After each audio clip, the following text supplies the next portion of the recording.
Dear friends, మీకందరికి కూడా ప్రభు అయిన యేసుక్రీస్తు వారి అతి పరిశుద్ధమైన నామములో వందనాలు తెలియజేస్తున్నాను.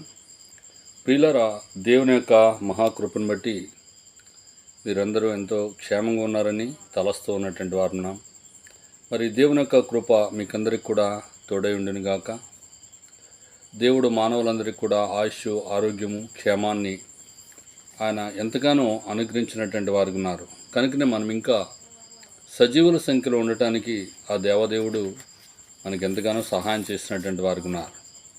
ఇది ప్రత్యేకంగా యేసు ప్రభు వారు చేసినటువంటి గొప్ప కార్యాలని మనమందరం కూడా తలపోసుకోవటం అనేది ఎంతైనా ఆశీర్వాదకరం. బైబిల్ చెప్తుంది, నీతిమంతుని జ్ఞాపకం చేసుకున్నట ఆశీర్వాదకరం అనే మాట మరి ఎంత విలువైనటువంటిది. మనకు తెలుసు, నీతిమంతుడు లేడు, ఒక్కడును లేడు, దేవుణ్ణి వెతుకువాడు లేడు, మేలు చేయవాడు ఎవడును లేడని దైవగ్రంథంలో రాయబడినటువంటిది ఉంది.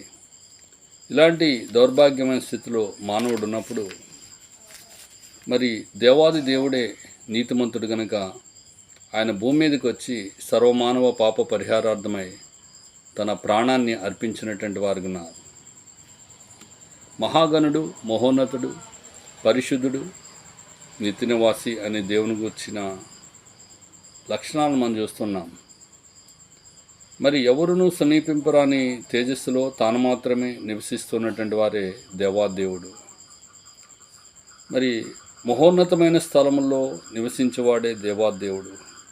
అయినప్పటికీ కూడా దేవుడు విరిగి నలిగిన హృదయం కలిగినటువంటి వారి యొద్ద నివసించడానికి ఆయన ఇష్టపడుతున్నాడు. ఎవరైతే హృదయంలో విరిగినటువంటి వారై, నలిగిపోయినటువంటి వారై, ఎవరైతే మరి పశ్చాత్తాపంతో నింపబడి ఉంటారో అటువారిలో దేవుడు జీవించడానికి ఇష్టపడుతూ ఉన్నటువంటి వారు ఉన్నారు. మరి ఇలాంటి దేవుణ్ణి మనం ఎక్కడ కూడా కనుగొలేము. ఆయన గురించి మనం ఎంత చెప్పుకున్నా కానీ తక్కువే ప్రియులారా. యేసు మరి అందరి కొరకు ప్రాణం పెట్టినటువంటి వారన్న సంగతి ఈ సమయంలో మనం అందరం కూడా గుర్తించవలసినటువంటి వారు ఉన్నాం. యేసు ప్రభువు చెప్తున్నారు, నేనే మార్గమును, సత్యమును, జీవమునైనాను, నా ద్వారా తప్ప ఎవరును తండ్రి వద్దకు రారంటూ చాలా ఖచ్చితంగా మాట్లాడినారు. ఒకడు క్రొత్తగా జన్మించితేనే కానీ దేవుని రాజ్యంను చేరలేడని యేసు ప్రభువారు చాలా స్పష్టంగా మాట్లాడుతున్నారు. దప్పిగొన్న వారులారా, నీళ్ళ వద్దకు రండి, నేనిచ్చి నీళ్లు త్రాగు, వాడెప్పుడును మరి దప్పిగొనడని యేసు ప్రభువారు చెప్పినారు. ప్రయాసపడి భారం మోసుకుంటున్న సమస్త జనులారా నా దగ్గర రండి, నేను మీకు విశ్రాంతిని కలుగజేస్తానని ప్రభువారు మరి మానవులందరినీ పిలుస్తున్నారు. నేను సాత్వికుడును, దేని మనసు గలవాడిని కనుక మీ మీద నా కాడెత్తుకుని నా అది నేర్చుకునేది, అప్పుడు మీ ప్రాణములకు నెమ్మది కలుగునని ప్రభువారు చెప్పినటువంటి వారు ఉన్నారు.